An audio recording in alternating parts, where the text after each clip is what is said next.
अपनी जबान से अपने गंदी सोच का इजहार तुमने किया। मिट गए, मिटते हैं, मिट जाएंगे आधा तेरे, ना मिटा है ना मिटेगा कभी चर्चा तेरा। सच है ना ये? क्या कभी रसूल अल्लाह का चर्चा खत्म होगा?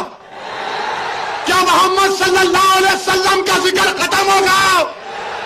क्या जब तक दुनिया कायम रहेगी मोहम्मद सल्लल्लाहु अलैहि वसल्लम का नाम रहेगा, बाकी रहेगा इंशाअल्लाह ताला। वो साहिल की मां क्या कह रही है? मैं वीडियो देखा, वो कह रही कि रसूल अल्लाह सल्लल्लाहु अलैहि वसल्लम के लिए मेरे बेटे ने अपनी जान को कुर्बान कर दी। नहीं, तुम थाली नहीं मारोगे। सोचो थोड़ी देर के लिए, तुम्हारा भाई था, तुम्हारा बेटा था, क्या करोगे तुम? क्या हम अपने बेटों को इसलिए पैदा करते हैं कि जान दे दें? क्या हमारी जान की कीमत नहीं है? क्या उस बच्चे के उसके मां को हक हासिल नहीं था कि उसके ज़ईफी का सहारा बने? ये मेरी राय है। इस पे बोलते हैं भड़काऊ भाषण दिया, 2 बच्चे मर गए, गोलियां मार दिया आपने। ये नहीं होता था अगर देश के प्रधानमंत्री एक्शन ले लेते। मैं वायलेंस का कंडेम करता हूं, प्रोटेस्ट होना चाहिए, मगर संविधान के दायरे में होकर रहना चाहिए। प्रोटेस्ट करना हमारा बुनियादी हक है, फंडामेंटल राइट है, मगर अमन के साथ। यहां पर 2 बच्चे चले गए, प्रयागराज में लोगों ने प्रोटेस्ट किया तो आपने आफरीन फातिमा के घर को तोड़ दिया, पूरे घर को तोड़ दिया। क्या कहा उत्तर प्रदेश की सरकार ने कि इसका बाप और यह जिम्मेदार है? क्या कोर्ट किस लिए है फिर बताओ आप? अदालत किस लिए है? जज किस लिए है? पुलिस किस लिए है? अगर तुम तय कर लोगे 15 दिन से नुपुर शर्मा गिरफ्तार नहीं होती और हमारे खिलाफ जजमेंट दे दिया जाता है कि तुम मेन आदमी हो, तुम्हारे घर को तोड़ दिया जाएगा। और घर को तोड़ रहे हैं। और ये मीडिया के लोग, जो इंग्लिश चैनल है न्यूज 18, वो क्या कहता है? वो क्या कहता है कि आफरीन फातिमा के घर से, आफरीन फातिमा के घर से एक पोस्टर निकला। पोस्टर पर वो रिपोर्टर दिखा रहा है, अंग्रेजी में लिखा है, when injustice becomes law rebellion becomes a duty.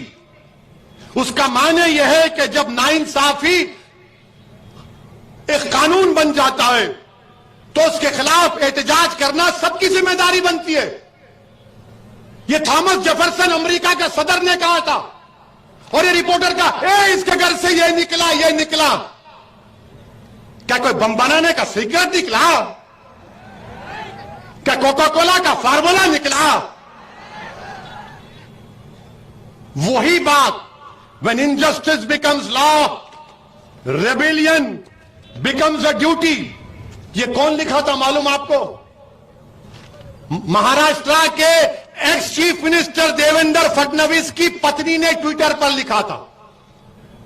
तुम तोड़ोगे घर जाकर फडणवीस का? हमारा घर तोड़ दिया तुमने।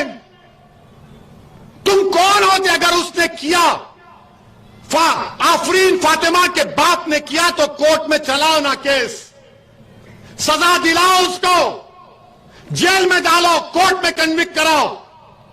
क्या उत्तर प्रदेश का मुख्यमंत्री उत्तर प्रदेश का चीफ जस्टिस बन चुका है कि वो फैसला करेगा कि किसका घर तोड़ दिया जाए?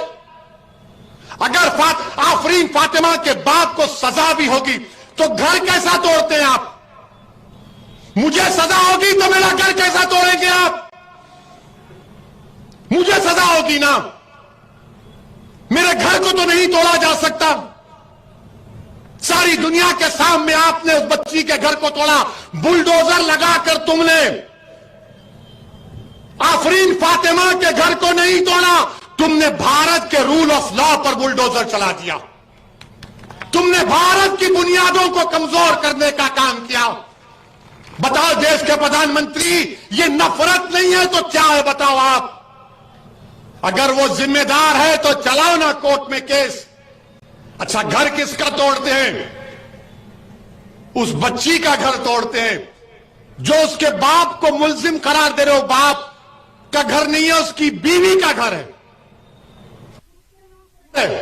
बोलते इलीगल बनाया गया।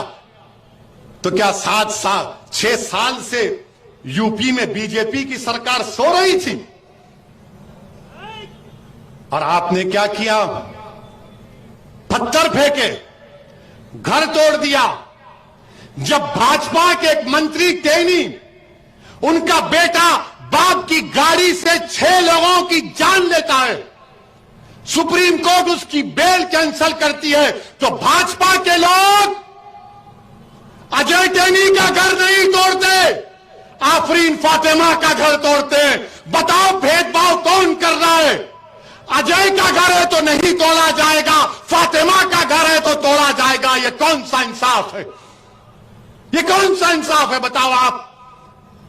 उसका नाम अजय है तो घर नहीं टूटेगा। 5 लोगों की हत्या का इल्जाम। ये सबका साथ, सबका विकास, ये ढकोसले वादे। इसीलिए मेरे अजीज दोस्तों और बुजुर्गों, इस नाइंसाफी के खिलाफ आपको आवाज उठाना है। हम देश के प्रधानमंत्री से अपील कर रहे हैं, ये बुलडोजर जो आप घरों पर चला रहे हैं, एक समुदाय के घरों पर चला रहे हैं प्रधानमंत्री, देश के संविधान को आप कमजोर कर रहे हैं। ये देश चलेगा तो संविधान से चलेगा। तो फिर बंद कर दो अदालत को, ताला लगा दो अदालत को, जजेस को कह दो कि अदालत मत आओ, क्योंकि मुख्यमंत्री तय करेगा कौन मुल्जिम है। क्या जरूरत है अदालत की? फिर क्या जरूरत है पुलिस की कि तुम अजय के घर को नहीं तोड़ते और फातिमा के घर को तोड़ते हो? तो याद रखो, शहजादी जन्नत का वास्ता देकर कह रहा हूं, अल्लाह शहजादी जन्नत के सदक़े में जालिमों को शिकस्त देगा इंशाअल्लाह ताला। मेरे अजीज दोस्तों और बुजुर्गों, उत्तर प्रदेश में यही कह रहा था मैं पुकार पुकार कर कि अपनी पार्टी को मजबूत करो, अपने नुमाइंदों को कामयाब करो। मगर वहां के लोग, बड़े लोग, बहुत बड़े लोग हैं, आज खामोश बैठे हुए हैं। वो बोल रहे थे नहीं नहीं सरकार बदलना है। मैं कह रहा हूं नहीं बदलोगे। घर तोड़ दिए, कोई नहीं जाता। जो मुझ पर इल्जाम लगा रहे थे बी टीम का, आज कहां है तुम बताओ? क्यों तुम्हारे मुंह में दही जम गया? जो बोल रहे थे समाजवादी को दो, कांग्रेस को दो, मगर ओवैसी से होशियार रहो। अगर तुम्हारा नुमाइंदा होता तो कम से कम जाता वहां पर, पूछता उन लोगों से। हमने दिल्ली में हमारे कलीम रफीज सदर साहब दिल्ली के पुलिस स्टेशन को रिप्रेजेंटेशन देने गए तो अमित शाह की पुलिस ने उठाकर उनको तिहाड़ जेल में डाल दिया। हमारे 30 लोग जेल में हैं। मेरे अजीज दोस्तों और बुजुर्गों, मेरी आपसे दरमंदाना अपील है कि आप मुत्तहिद रहिए, मजलिस का साथ दीजिए। और मैं अपनी तकरीर का अख्तिताम उस दुआ से करूंगा जो ताइफ के वक्त, बल्कि उस हदीस शरीफ में आया कि अल्लाह के रसूल सल्लल्लाहु अलैहि वसल्लम ने ताइफ के वक्त ये दुआ की थी। आज आप और हम रब्बे कायनात के सामने हाथ उठाकर हम दुआ करते हैं कि इसका तर्जुमा पढ़ रहा हूं जो किसी आलिम दीन ने मुझे भिजाया कि अल्लाह के रसूल सल्लल्लाहु अलैहि वसल्लम ने ताइफ के सफर में, ताइफ के वक्त ये दुआ फरमाई थी कि अल्लाह मैं अपनी कमजोरी और वसाइल की कमी और लोगों की नजर में बेवक्ती का शिकवा आपसे करता हूं। या अल्लाह हम अपनी कमजोरी और वसाइल की कमी और लोगों की नजर में बेवक्ती का शिकवा आपसे करते हैं। आप तमाम रहम करने वालों में सबसे ज्यादा रहम करने वाले, और मेहरबान है। या अल्लाह आप हमें किसके सुपुर्द कर रहे हैं? या अल्लाह आप हमें किसके सुपुर्द कर रहे हैं? उस दुश्मन के सुपुर्द जो हम पर हमलेवार होगा, या उस नजदीकी शख्स के हवाले जो मेरे मामले पर काबू रखता है? ऐ अल्लाह, अगर हमसे नाराज नहीं है तो मैं किसी बात को खातिर में नहीं रखता। हां, आपकी आफियत हमसे बहुत कशादा है। अल्लाह, हम आपके इस मुनव्वर चेहरे जिससे तारीकियां रोशन हो गई हैं, इससे दुनिया और आखिरत के मामला दुरुस्त होते हैं, कि आपकी पनाह में आते हैं। आपके गजब के नाजिल होने से और आपकी नाराजगी के शिकार होने से तेरे ही तरफ लौटते हैं या अल्लाह, यहां तक कि आप राजी हो जाएं और आपके सिवा किसी की कोई ताकत और तदबीर नहीं है। तो अपने रिश्ते को अल्लाह से मजबूत रखो। जो लोग घरों को तोड़ रहे हैं वो भारत को कमजोर कर रहे हैं। याद रखो भाजपा वालों, इख्तिदार हमेशा तुम्हारे पास नहीं रहने वाला है, देश रहेगा इंशाअल्लाह ताला, और देश को मजबूत रखना है। मेरी आपसे गुजारिश है कि मंजलिस को मजबूत करिए, मुत्तहिद रखिए, भूज में अमन को और मजबूत करिए और इस पार्टी को कामयाब करिए।